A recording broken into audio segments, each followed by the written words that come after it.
Ce projet de loi sur la fin de vie sera donc présenté en février prochain. Vous venez de l'entendre. C'est un projet c'est une promesse d'Emmanuel Macron de longue date. Pour en parler avec nous, Jonathan Denis, président de l'Association pour le droit à mourir dans la dignité. Bonsoir. Bonsoir. Merci d'être avec nous. Alors après la Convention citoyenne sur la fin de vie majoritairement favorable à une aide active à mourir, Emmanuel Macron avait demandé à ses ministres ce projet de loi. Vous pensez que cette fois, vous serez entendu ? J'espère qu'on va être entendu, mais que d'attente. Moi, j'ai l'impression surtout de vivre un jour sans fin. Je ne sais pas si vous vous rappelez, c'était un film des années 90 où Bill Murray revivait tout le temps la même journée. J'ai l'impression qu'on vit ça. Chaque matin, on nous dit c'est pour bientôt ce projet de loi. Sauf qu'on n'est pas bloqué dans une boucle temporelle et du coup, le bientôt, c'est les 4 saisons. On a eu fin de l'été, puis on nous dit décembre, puis janvier, puis février. Alors, on va faire une fin d'hiver. Enfin, on ne sait pas quand ce projet de loi va arriver. Je pense qu'il faut maintenant qu'Emmanuel Macron lâche du lest et permettent aux parlementaires de se saisir de cette question parce que ce sont quand même nos parlementaires, les élus des nations, qui voteront ce projet de loi équilibré entre l'accès universel aux soins palliatifs et la légalisation de l'euthanasie et du suicide assisté. Mais il est plus temps d'en parler, il est temps de faire, il est vraiment urgent de faire, pas que par le président de la République, mais que les parlementaires s'en saisissent. Il est temps d'agir. Quelles sont vos attentes concrètement ? Très clairement, ce ne sont pas nos attentes de la DMD, ce sont les attentes de millions et de millions de Français. Toutes les enquêtes le montrent, plus de 9 Français sur 10 se prononcent pour une ouverture du champ des possibles dans l'accompagnement en fin de vie. Ça veut dire qu'il faut mettre des moyens sur les soins palliatifs et c'est une bonne chose, cette stratégie décennale à laquelle notre association a travaillé. Mais en face, et c'est ce qu'avait dit la Convention citoyenne il y a un an, jour pour jour, à plus de 75%, il faut pouvoir accompagner également les demandes d'aide active à mourir. Parce que tout le temps perdu aujourd'hui, ce sont des Français qui partent en Suisse ou en Belgique, s'ils ont les connaissances ou les moyens, ou qui sont accompagnés parfois illégalement en France par des médecins qui sont compatissants, alors qu'ils souhaiteraient pouvoir le faire en toute égalité chez nous, entourés de leurs proches. Vous parliez de l'accompagnement. Le rapport Chauvin préconise notamment la création de 100 maisons de fin de vie. Était-ce une de vos demandes ? Et est-ce que vous pouvez nous expliquer quelle serait la spécificité de ces maisons par rapport à l'hôpital ou aux EHPAD ? Alors, je rejoins Claire Fourcade, qui est la présidente de la Société française d'accompagnement de soins palliatifs, qui était dans le documentaire juste avant, dans le reportage juste avant, qui expliquait que c'est une bonne chose.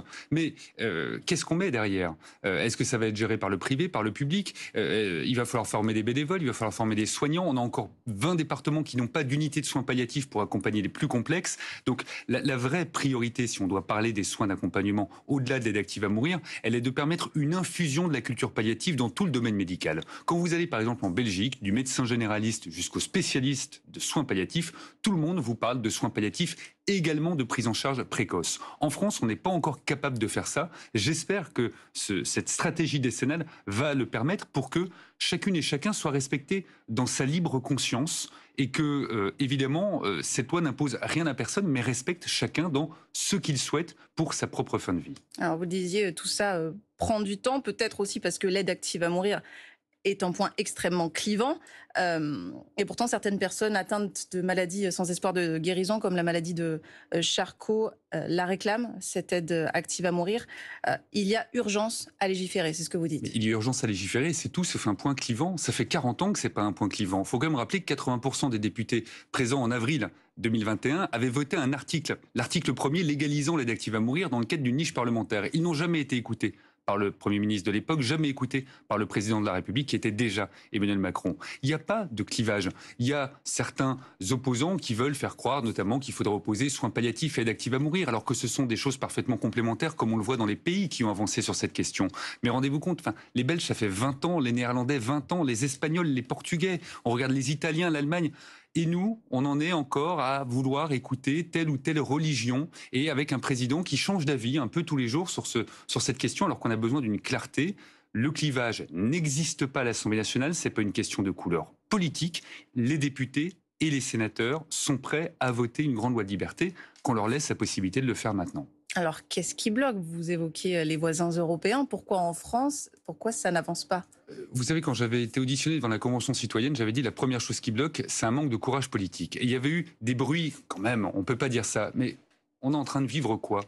Un manque de courage politique. Un engagement du président de la République devant les Français de faire ce projet de loi. Et puis, c'est reporté, alors que la majorité des médecins sont pour, la majorité des parlementaires sont pour. Quand vous interrogez tous les Français, Je vous l'ai redit tout à l'heure, 9 Français sur 10, peu importe la religion, peu importe l'opinion politique, il y a un vrai manque de courage politique. Si Emmanuel Macron a la main qui tremble, si Emmanuel Macron hésite, nous avons une bonne nouvelle pour lui, ce sont les parlementaires qui vont voter, ce n'est pas Emmanuel Macron, donc qu'il leur laisse cette possibilité le plus rapidement possible. Ce serait terrible pour lui quand même qu'il y ait des députés qui profitent d'une niche parlementaire pour, y compris de son camp, pour faire voter un texte avant même qu'il ait pu le présenter au Parlement. La question des soins palliatifs, vous l'avez évoqué, ça divise moins pour le coup, en tout cas dans la société. La ministre déléguée aux professions de santé indique qu'une nouvelle stratégie en la matière sur 10 ans sera annoncée en janvier. Elle promet une petite révolution, je la cite. Vous y croyez? À quoi ça ressemblerait une petite révolution? Moi, je reconnais l'engagement d'Agnès Firmin-Le Bodo sur ce sujet, aussi bien sur les soins palliatifs que sur l'aide active à mourir.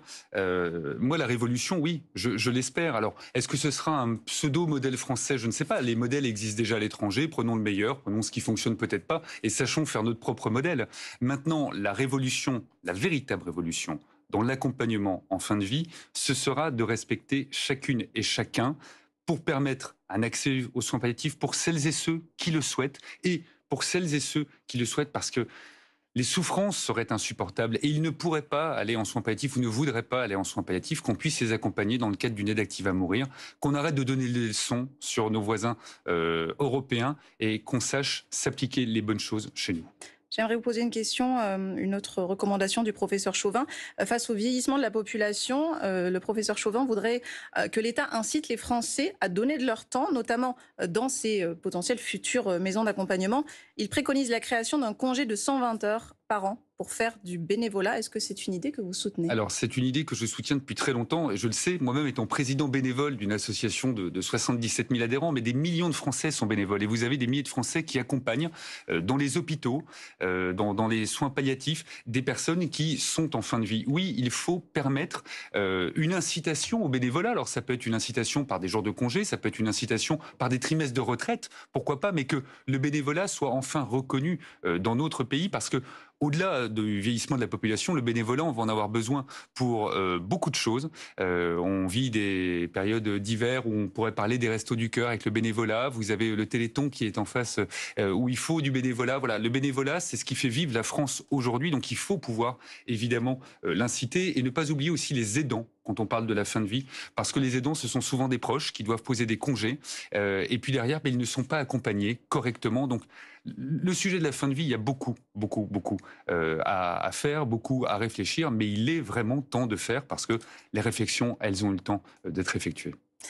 Jonathan Denis, président de l'Association pour le droit à mourir dans la dignité. Merci d'avoir été avec Merci nous pour discuter cette question, ce sujet de la fin de vie.